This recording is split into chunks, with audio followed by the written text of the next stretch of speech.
जरा सोचिए, एक ऐसी जमीन जिसके ठीक नीचे भारत का लगभग आधा खजाना छिपा हो। जी हाँ, बिल्कुल सही सुना। आज हम बात करने वाले हैं झारखंड की और उसकी विशाल खनिज संपदा की परतों को एक एक करके खोलेंगे। खास तौर पर अगर जेपीएससी जैसी परीक्षाओं की तैयारी कर रहे हैं तो ये एक ऐसा टॉपिक है जिसे छोड़ना मतलब समझिए बहुत बड़ी भूल होगी। तो चलिए शुरू करते हैं इस खजाने का सफर को। झारखंड की धरती को यूं ही रत्न गर्भा नहीं कहा जाता। इसका मतलब है रत्नों को अपने गर्भ में रखने वाली। और सुनिए, इसे भारत का रूर भी कहते हैं। ये नाम जर्मनी के एक बहुत ही मशहूर खनिज वाले इलाके के नाम पर पड़ा है। तो ये सिर्फ नाम नहीं है, ये इस राज्य की, इसकी मिट्टी की असली पहचान है। 40%, ये नंबर ये अपने आप में एक पूरी कहानी है। सोचिए, पूरे भारत के जितने भी मिनरल रिजर्व्स हैं उनका लगभग 40% हिस्सा सिर्फ और सिर्फ झारखंड में है। तो ये सिर्फ एक आंकड़ा नहीं है, ये दिखाता है कि देश की अर्थव्यवस्था के लिए झारखंड कितना ज्यादा जरूरी है। अच्छा, अब सवाल ये उठता है कि भाई आखिर झारखंड में ही ऐसा क्या है, क्यों यहीं पर इतने सारे मिनरल्स मिलते हैं? तो इसका जवाब, इसका राज छिपा है करोड़ों साल पुराने भूवैज्ञानिक इतिहास की गहरी परतों में।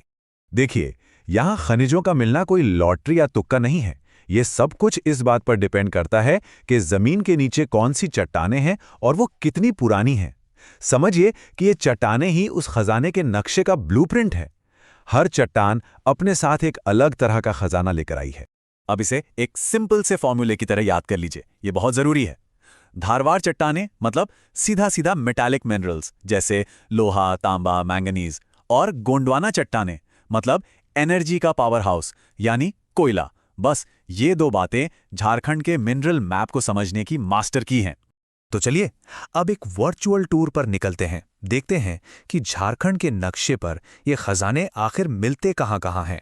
हम इसे जोन या बेल्ट के हिसाब से देखेंगे ताकि याद रखने में बहुत आसानी हो। और हमारी पहली डेस्टिनेशन है सिंहभूम बेल्ट। इसे हम झारखंड का मेटालिक हार्टलैंड या धात्विक दिल भी कह सकते हैं। याद है हमने धारवाड़ चट्टानों की बात की थी? तो समझिए, उन चट्टानों ने अपना सबसे बड़ा तोहफा, सारा का सारा खजाना यहीं पर बरसाया है। और जरा देखिए यहां क्या क्या मिलता है।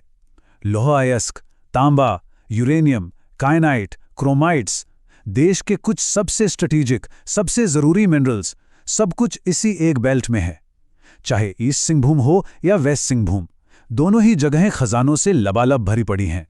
सिंहभूम में जो चिरिया डिपॉजिट है वो दुनिया के सबसे बड़े आयरन ओर डिपॉजिट्स में से एक है।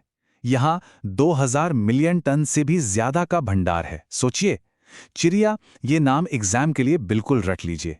ये सिर्फ झारखंड या भारत की बात नहीं है, ये ग्लोबल लेवल पर एक बहुत बड़ा सोर्स है। और यहाँ जो लोहा मिलता है वो भी टॉप क्वालिटी का हेमेटाइट है। ओके, तो मेटल्स की दुनिया से निकलकर अब चलते हैं एनर्जी के कॉरिडोर में। सिंहभूम से थोड़ा ऊपर उत्तर की तरफ है दामोदर घाटी, और ये सिर्फ झारखंड का नहीं बल्कि पूरे देश का एनर्जी पावर हाउस है। अब ये जो फैक्ट है ना, इसे तो दिमाग में एकदम लॉक कर लीजिए। प्राइम कोकिंग कोल, इसका भारत में इकलौता यानी सोल प्रोड्यूसर झारखंड है, पूरे 100%। इसका सीधा मतलब क्या हुआ? भारत की पूरी स्टील इंडस्ट्री झारखंड पर निर्भर है। झरिया, बोकारो, करनपुरा, ये सारे इलाके इसी कोयले से चलते हैं। चलिए अब हम एक ऐसे जोन में चलते हैं जो अपनी चमक के लिए मशहूर है, लेकिन ये चमक किसी मेटल की नहीं बल्कि एक नॉन मेटालिक रत्न की है। हम बात कर रहे हैं कोडरमा हजारीबाग बेल्ट की, जो कि दुनिया भर में मशहूर अभ्रक यानी माइका का गढ़ है। कोडरमा, इसे माइका कैपिटल ऑफ इंडिया यानी भारत की अभ्रक राजधानी कहा जाता है।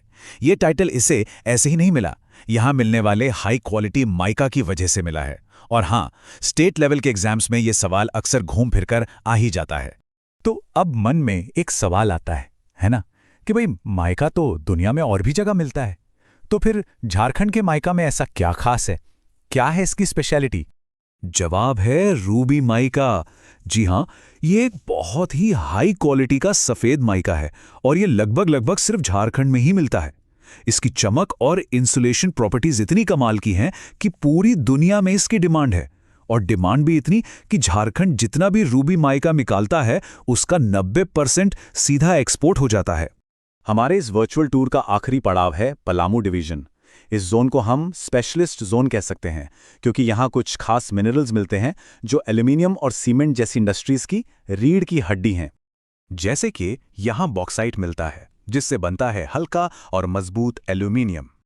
फिर है ग्रेफाइट, और सुनिए, ग्रेफाइट का देश में सबसे बड़ा रिजर्व यहीं पलामू में है। वही ग्रेफाइट जो पेंसिल की नोक से लेकर बैटरी तक में काम आता है। और हाँ, लाइमस्टोन और डोलोमाइट, जो सीमेंट इंडस्ट्री की जान है।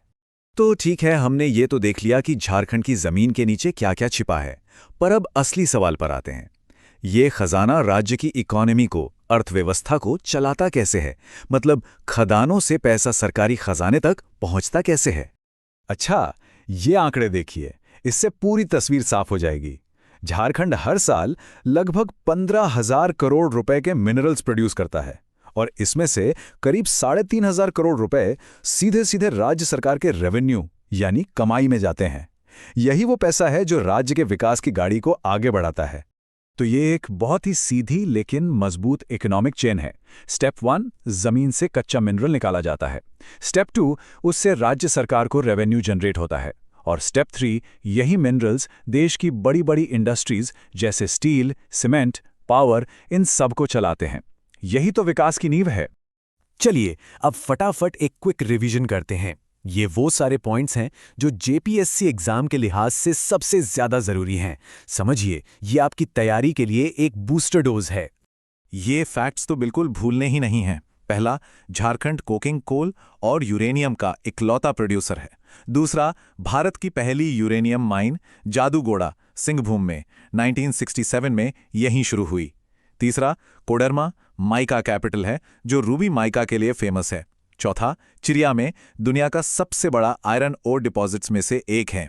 और पांचवां, कोयला, माइका, काइनाइट और कॉपर के प्रोडक्शन में झारखंड नंबर 1 है। ये सब सीधे सीधे सवाल बनकर आते हैं। तो ये तो साफ है कि ये धरती खजानों से भरी पड़ी है, लेकिन ये अपने पीछे एक बहुत बड़ा सवाल भी छोड़ जाती है। इतनी दौलत होने के बावजूद क्या ये एक रिसोर्स कर्स यानी संसाधन का अभिशाप है, या फिर ये झारखंड के सस्टेनेबल ग्रोथ की, उसके भविष्य की चाबी बनेगी? झारखंड के इस अनमोल खजाने का अगला पड़ाव क्या होगा? ये एक ऐसा सवाल है जो सोचने पे मजबूर करता है।